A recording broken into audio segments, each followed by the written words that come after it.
And what's the best advice that has given you in game this season? Nobody gives me advice in game. I wish.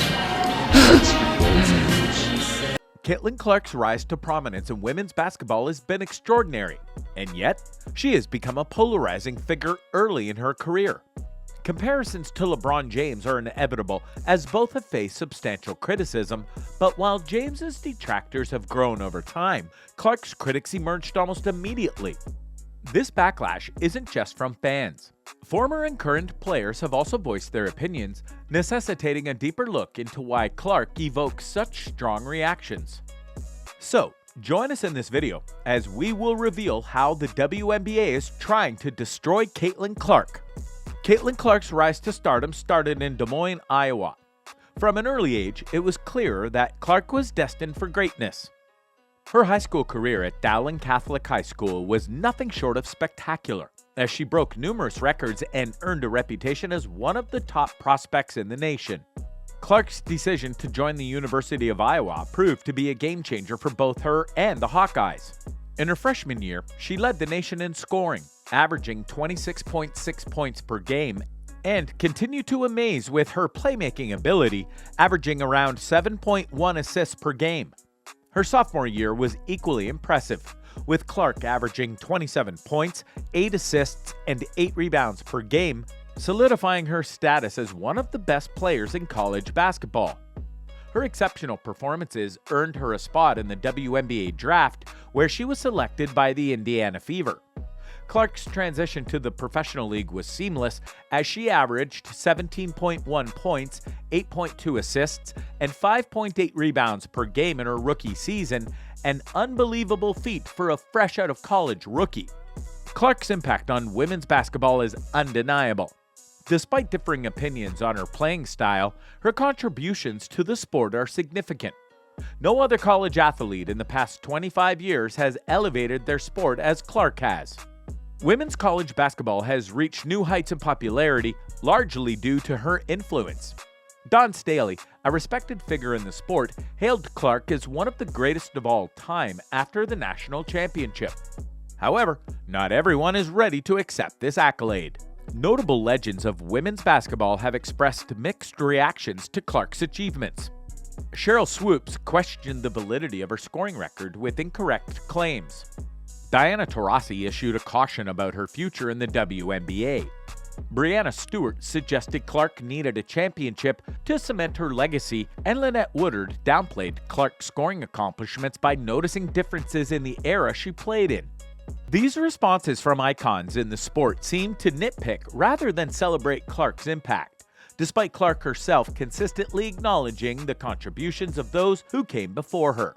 So, why does Caitlin Clark face such disrespect?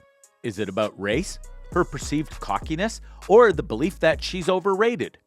Let's see. Is it a race thing? It's hard to ignore the racial dynamics in play. The United States has a history of racial inequality, and this extends to sports. White athletes often receive privileges that black athletes do not.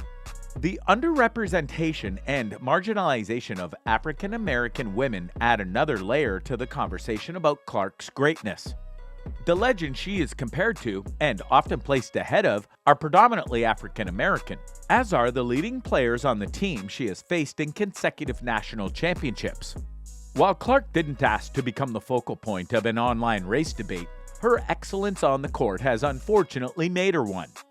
Despite not speaking negatively about anyone, she has become a lightning rod in discussions about race on social media. The criticism she faces seems misplaced.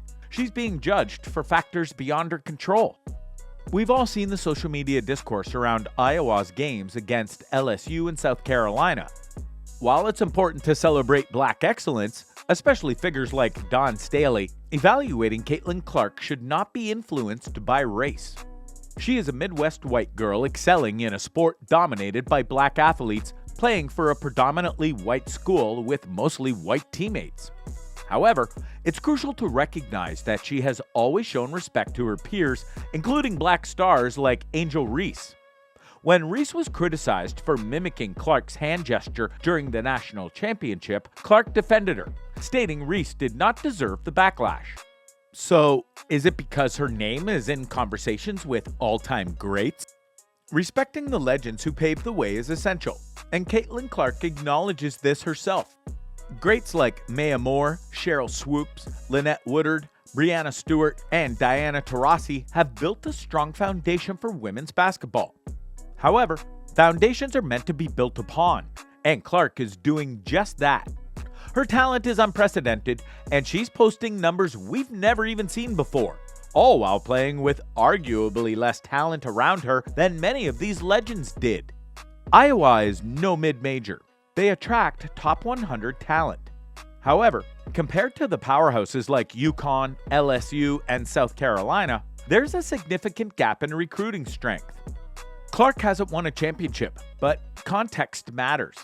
If she played for UConn or South Carolina, she'd likely have a ring by now. Yet, she has almost single-handedly carried Iowa to the championship game in consecutive years. Her greatness is undeniable, as she has shattered nearly every scoring record in the sport. It's frustrating to see legends like Cheryl Swoops, Lynette Woodard, Diana Taurasi, and Breanna Stewart not fully embrace Clark's accomplishments. When someone new starts breaking records and being compared to the icons of the past, it's natural for there to be resistance.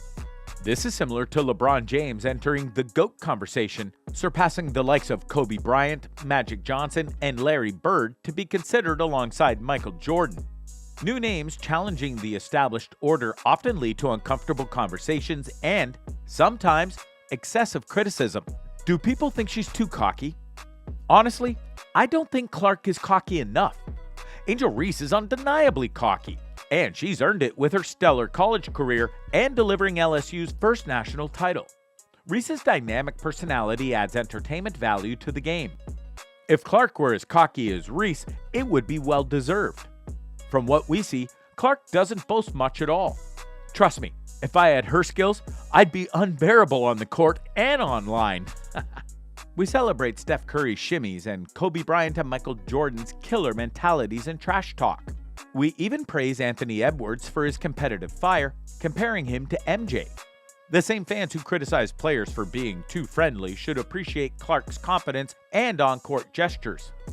Her competitiveness is what we admire, and she has earned the right to do her talking because she backs it up with her performance.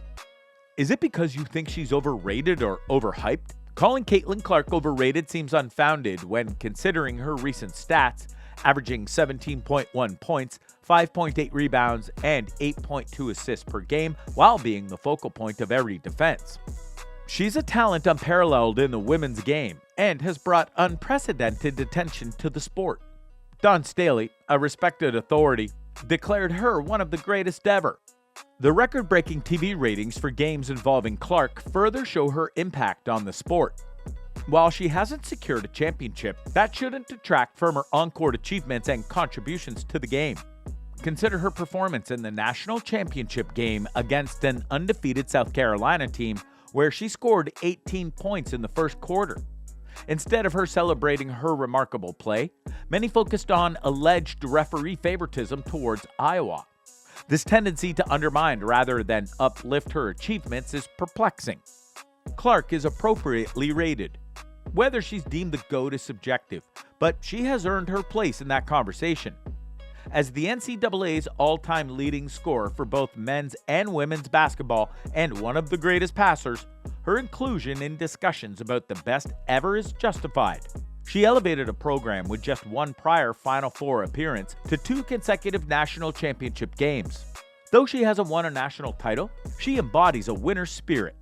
Her accomplishments are significant, defeating an undefeated South Carolina team in the Final Four, avenging a loss to LSU to advance to this year's Final Four, and besting Paige Buchers to reach the national championship this season. Criticizing her achievements and attempting to downplay her impact seems unreasonable. Acknowledging her greatness doesn't diminish the legacy of legends like Breanna Stewart, Maya Moore, Cheryl Swoops, or Candace Parker. It's possible to recognize Clark's achievements while still holding these other greats in high regard. Caitlin Clark's journey in women's basketball has just been a story of exceptional talent, significant impact, polarizing perception, and unwarranted criticism. While she faces scrutiny and resistance, her contributions to the sport are undeniable. The criticism she faces, from former and current players to social media debates, often overshadows her achievements. Her place in conversations with all-time greats and comparisons to legendary figures sparks controversy, as new talents always do. Yet, her influence and achievements stand firm. Clark's perceived cockiness is another point of contention. However, her confidence is a trait celebrated in male athletes, and it's essential to recognize that she has shown nothing but respect for her peers. The backlash she faces is often misplaced, rooted in factors beyond her control, like race and her immediate success. Clark is a generational talent who has reshaped women's basketball, and it's essential to appreciate her for her remarkable impact on the game. What do you think of the criticism she is facing? Does Clark deserve what's coming her way, or is it just an unwarranted hate towards her glorious start to life in the WNBA? Let us know your thoughts down in the comment section.